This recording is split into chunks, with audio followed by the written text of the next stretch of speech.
Hola, bienvenido a un nuevo segmento de Granero Educa. Soy Edgar Abarca, profesor de matemática, y hoy vamos a hablar sobre gráficos. Los gráficos son una forma de mostrar una aglomeración de datos, una estadística. La estadística sirve principalmente para mostrar una realidad global de manera simple y directa para que la gente pueda entenderla. Hay diferentes tipos de gráficos porque hay diferentes tipos de estudios. Principalmente nos vamos a basar en las cosas que se necesitan para poder empezar a hacer un estudio y con esto formar un gráfico. Primero vamos a hablar sobre variables. Existen varios tipos de variables y vamos a separar en dos grandes rasgos. Primero, las variables cuantitativas y las variables cualitativas. Las variables cuantitativas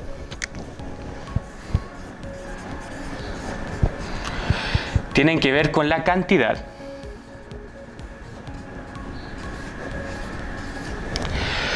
Eso quiere decir que lo que nosotros estamos estudiando es algún número, pero un número bastante particular. Vamos a hacer la diferencia. Lo que a nosotros nos interesa es la cantidad. O sea, por ejemplo, cuánto mide algo. La gracia es que una variable cuantitativa siempre responde a la pregunta ¿cuánto? Existe otra, conocida como variable cualitativa. La cualitativa responde no solo a la cantidad, sino a la cualidad o característica.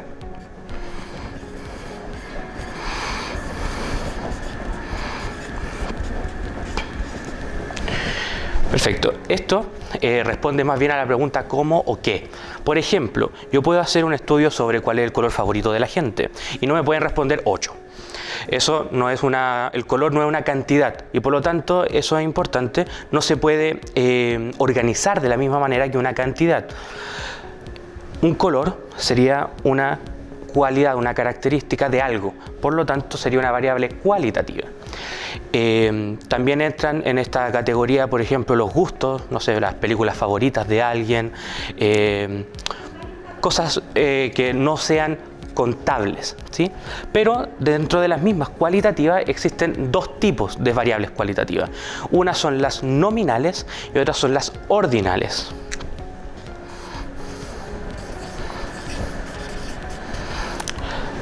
La nominal se refiere al nombre. Eso quiere decir que solo se puede nombrar, como por ejemplo cuando estábamos hablando de las películas favoritas de alguien. Nosotros solo nombramos las películas y nada más, no podemos ordenarlas de mayor a menor porque no existe una forma de medir una película. Y existen otras que sí son ordinales.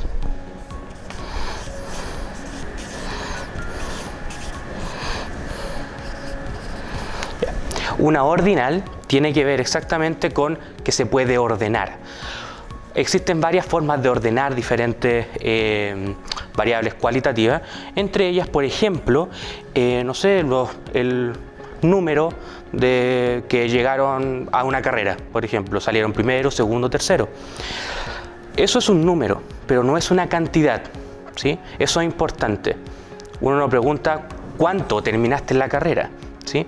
Por lo tanto, eso es un número que se puede ordenar. El primero va antes que el segundo y así sucesivamente, pero es una característica, ¿sí? Por lo tanto, es una variable cualitativa ordinal. Mientras que las cuantitativas también se pueden dividir en dos, y una es discreta, mientras que la otra es continua. Esta diferencia es bastante simple, bastante fácil de entender, y es que una discreta obtiene números cerrados, ¿sí? Por ejemplo, si yo pregunto cuánta gente, o sea, cuántas personas hay en una sala, voy a tener 20, 15, pero no puedo tener 17,3, ¿sí? Porque no puedo dividir una persona. Mientras que una variable continua precisamente puede tomar todos los valores que hay entre los números. Por ejemplo, si yo pregunto cuánto mide una persona, perfectamente puede medir 1 metro con 57 centímetros y 3 milímetros. Podemos hacerlo lo más exacto posible y aún así va a estar dentro de ese número y va a ser válido. Entonces, esos son todos los tipos de variables que nosotros podemos considerar para comenzar a hacer nuestro estudio. Perfecto. Una vez nosotros tenemos nuestras variables decididas de cuál va a ser nuestro estudio, podemos comenzar a hacer el estudio. Ahora, una vez que nosotros comenzamos a hacer el estudio, vamos a hacer nuestra encuesta, vamos a salir de la casa, a entrevistar a la gente, pero ahora como estamos en cuarentena, no vamos a salir a ninguna parte, podemos hacer encuestas online, en fin, vamos a recolectar estos datos. Una vez que nosotros tenemos un montón de datos, necesitamos tener alguna manera de poder organizarlo. La primera manera de poder organizar datos es una tabla. Esta tabla nos muestra generalmente dos cosas: datos, el tipo de dato y la frecuencia.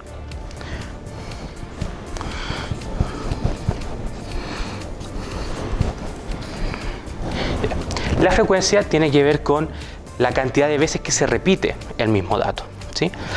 Nuevamente, esto sirve tanto para que sea cualitativo o cuantitativo, no hay problema. Simplemente estamos diciendo cuál es el dato y la cantidad de veces que se repite para poder organizar nuestra información.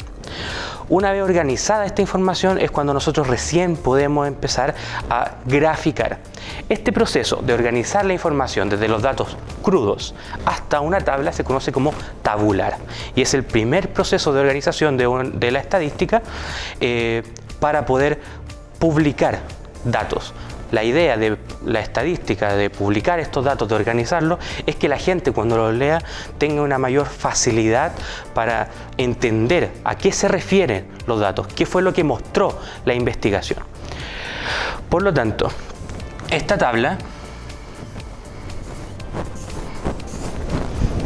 simplemente nos muestra la cantidad de datos y frecuencia. Pero en realidad nosotros podemos poner más cosas en la tabla y podemos agrandar la tabla hacia los costados.